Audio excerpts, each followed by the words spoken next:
On January 26th, the US EV hidden propaganda got leaked, and in this video, I will be exposing it one after another, without sugarcoating the truth. In 2025, loads of EV car were putting up different shades of drama, like a modern woman that is about to file for divorce, Kim Kardashian, Belinda Gate, Tony Braxton. Tesla Cybertruck blew up while being well packed in a public car parking lot that raises concern about EV safety. Just a week later, a young Gen Z boy got burned inside his Cybertruck after a minor crash. It wasn't the crash that took him out, but the Cybertruck glitched and got him trapped. Then go roast mode. In 2024, a woman was trapped in her Tesla car just about to go to work. Tesla was called, and you will be shocked where the safety net button was hidden. That alone was concerning. Back in 2025, yet again a musician was driving his Cybertruck while on highway. Tesla shut down the Cybertruck without warning, overusing Cybertruck as a title in his music video. Still insane, 2025 Ford EV mid-sized SUV completely resisted a steering control of the driver and went rogue. Here is the interesting question about this EV drama. Do you think they are engineering oversight or something much more than the actual scene? Buckle up, because things is about to go ballistic in the most interesting way unimaginable. What if the EV secret mandate is far from polar bear saving? What if this is not about saving the planet? And it definitely isn't about you.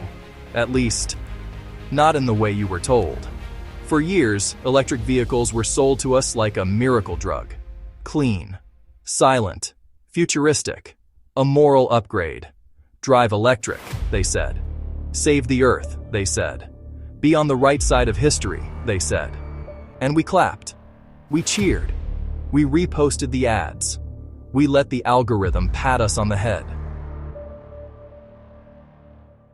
But what if, just what if, this entire EV revolution isn't what it claims to be? What if the sudden global push, the coordinated marketing, the political urgency, the moral pressure, has absolutely nothing to do with climate change? What if it's something far colder, more technical, more calculated? Let's start where they don't want you to look. Not forward, backward. Because history has a nasty habit of ruining perfect narratives. Here's the part that always gets skipped. EVs are not new. Not even close. Electric cars were already on the road in the late 1800s. By the early 1900s, they were popular, quiet, reliable, and, here's the dangerous part, cheap to operate. No oil changes, no gas stations, no engine complexity. By 1900, nearly 1/3 of vehicles in major US cities were electric. So let's pause.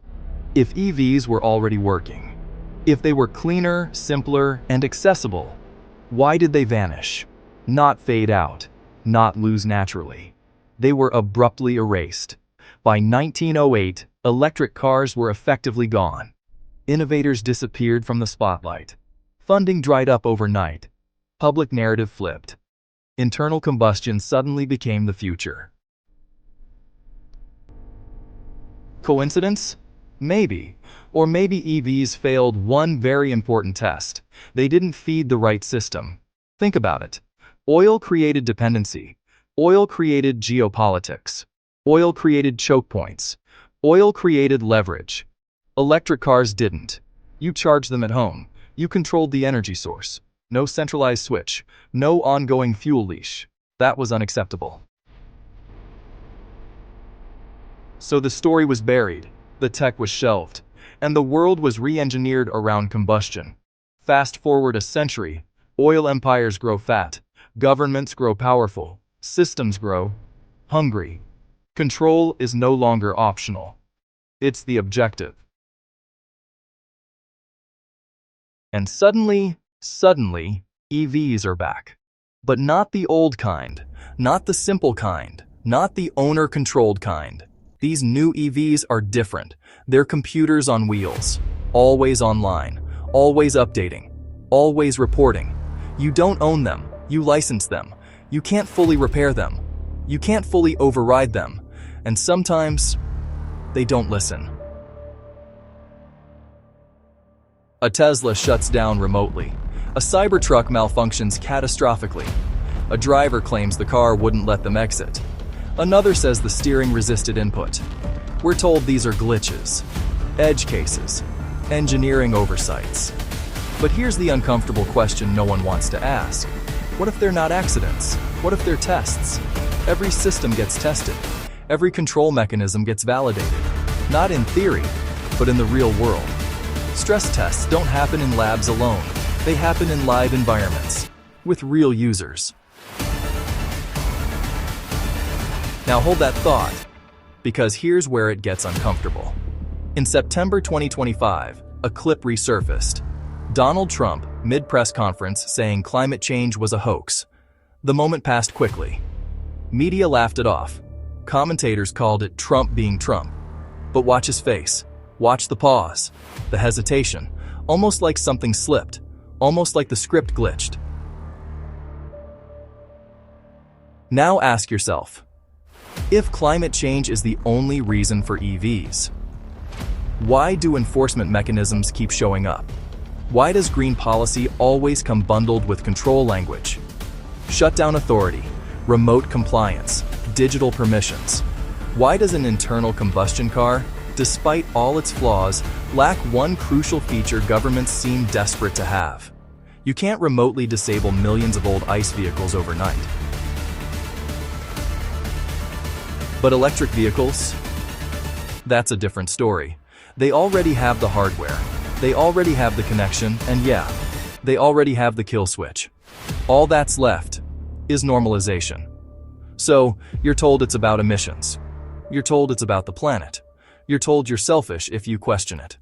And while you argue online about carbon footprints, the infrastructure quietly locks into place. Now, here's the part you were waiting for, the question that unlocks everything. Why were electric cars banned the first time? Not one reason. 3. First, they didn't sell oil. Second, they weren't expensive to maintain. Third, and this is where things get weird, they didn't require centralized control. Old EV concepts explored alternative energy ideas, self-contained systems, experimental charging methods, even theories about ambient energy harvesting. Mock it if you want. But remember, wireless charging once sounded insane. So did GPS. So did remote shutdown. The past is always ridiculed, until it's repackaged. And that's the real trick.